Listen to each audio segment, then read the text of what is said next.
Why is north always at the top on a map? North doesn't always mean up when it comes to geophysics. Scientists have known for decades that magnetic north, a spot once located in Arctic Canada, is moving towards Siberia. And magnetic north is different from geographic north, a place where all the meridians of longitude intersect in the northern hemisphere. But even these facts don't quite explain why modern maps always feature north at the top. If you're enjoying these surprising map facts, don't forget to subscribe for more fascinating stories from map history. There's nothing inherently upward about north. Some ancient Egyptian maps put south on top.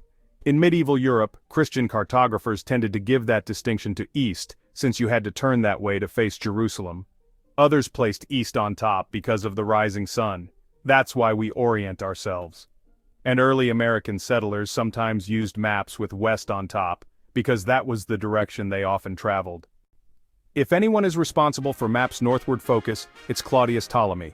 His Geographia, written in the 2nd century CE, featured a map of the known world with north on top. Why he positioned it that way is not clear, but it may be that the Library of Alexandria, where he did his research, just didn't have much information on the southern hemisphere. Renaissance scholars revived Ptolemy's work, and by then the phenomenon of magnetic north had been discovered, making his layout even more appealing to mapmakers. The magnetic North Pole, however, was not located until 1831. On an otherwise disastrous expedition to the Arctic in search of the Northwest Passage, British explorer James Clark Ross discovered the pole, the spot where a compass needle on a horizontal axis points straight down on the west coast of Canada's Boothia Peninsula. I must leave it to others to imagine the elation of mind with which we found ourselves now at length arrived at this great object of our ambition, Ross wrote.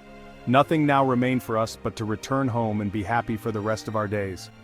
If you enjoyed uncovering the story behind why North is always up on maps, don't forget to like this video, subscribe for more fascinating history, and share it with friends who love a good adventure.